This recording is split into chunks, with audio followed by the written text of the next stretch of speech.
Body dysmorphia. I define it as when you magnify certain faults that your body has that you don't actually have. Now, you might be wondering, why am I bringing this up?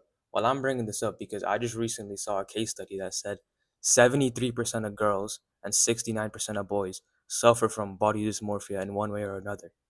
Now, you don't even know. You might be going through body dysmorphia yourself. So, in today's video, I'm going to be going through why body dysmorphia has gotten so much worse and possibly how to fix it. Alright, so you're probably wondering, right? Who's at fault for teenagers nowadays becoming more and more insecure? Now, if this was like 10, 15 years ago, I probably would have told you it's like, mainstream media and TV shows and movies. I mean, you've probably seen the comparison of like Spider Man 20 years ago to like another superhero nowadays, right?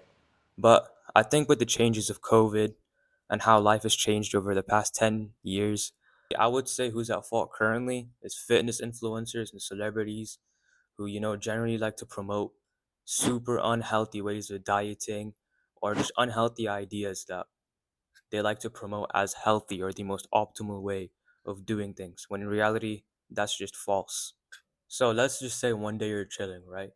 And you're scrolling on Instagram and TikTok and you see an influencer who has a physique that you want.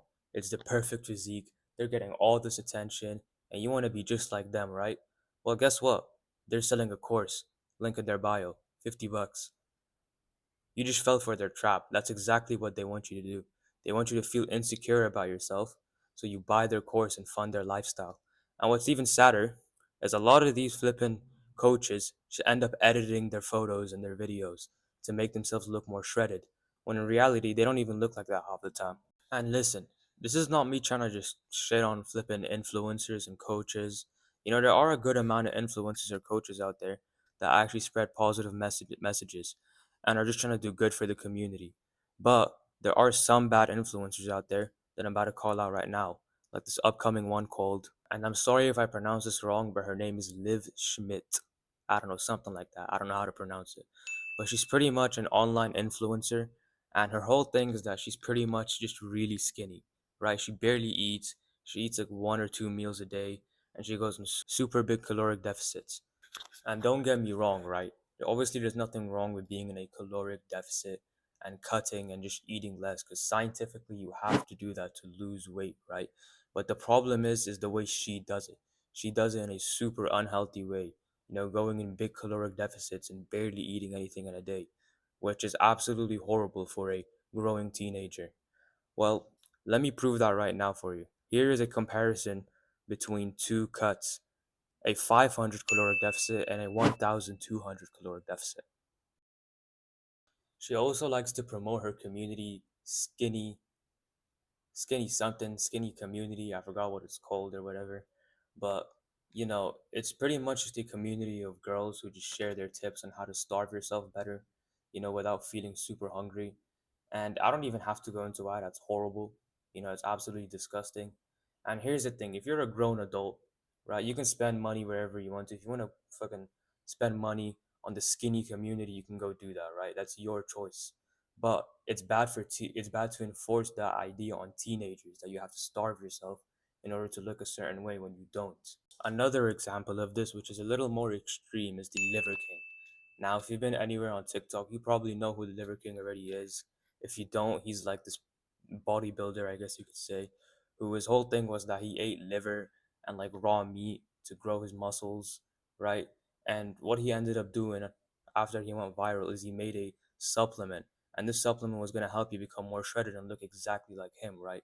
Because I mean, he is a pretty shredded guy. He's flipping massive, right? Well, here's the thing. He's using steroids. Yeah, he was lying this entire time. He lied for like a year straight about him using steroids, lying about, his diet, what supplements he took, all that, and just comes out to say, oh yeah, I use steroids. So pretty much what he ended up doing is scamming a bunch of people of their money and telling a bunch of teenagers in order to look like him, you have to eat raw meat. Yeah, can you believe that? So these two influencers are just two examples of, influencers making it harder for teenagers to understand what is actually considered normal, how you're actually meant to look like. Being shredded isn't actually normal. or technically even healthy. I would argue that having a 16% body fat percentage is better than having a 8% body fat percentage. And most teenagers just don't understand that going to the gym is not immediate. You're not going to go to the gym for like 2 months and look shredded. It takes probably 5 to 6 years to have a decent physique. And even then, you might not look as you exactly wanted to because of genetics. And to be honest, that's fine. That's natural. That's how it's meant to be, right? You're not meant to be shredded. I mean, even if you watch videos of genuine influencers who try to share their actual progress, you see a bunch of teenage boys in the comments saying, "Oh yeah, I could achieve this in 2 months. I could achieve this in 6 months. I used to bench that when I was 5 years old." And obviously, some of them are being satire, but some of them actually believe that, "Oh yeah, this physique is not that good. This is a average physique."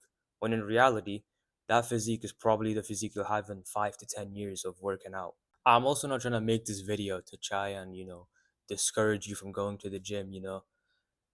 I don't want you to feel discouraged. But at the same time, you need to realize the reality of going to the gym. Because if you go to the gym for 2, 3 months and you realize you've barely made any progress, you're going to be pretty disappointed, right? But in reality, that's the amount of progress you're meant to make. And that's fine. That's how it's supposed to be. And you should be proud of yourself for making it that far. You should be proud of yourself for working out for 2 to 3 months and being disciplined.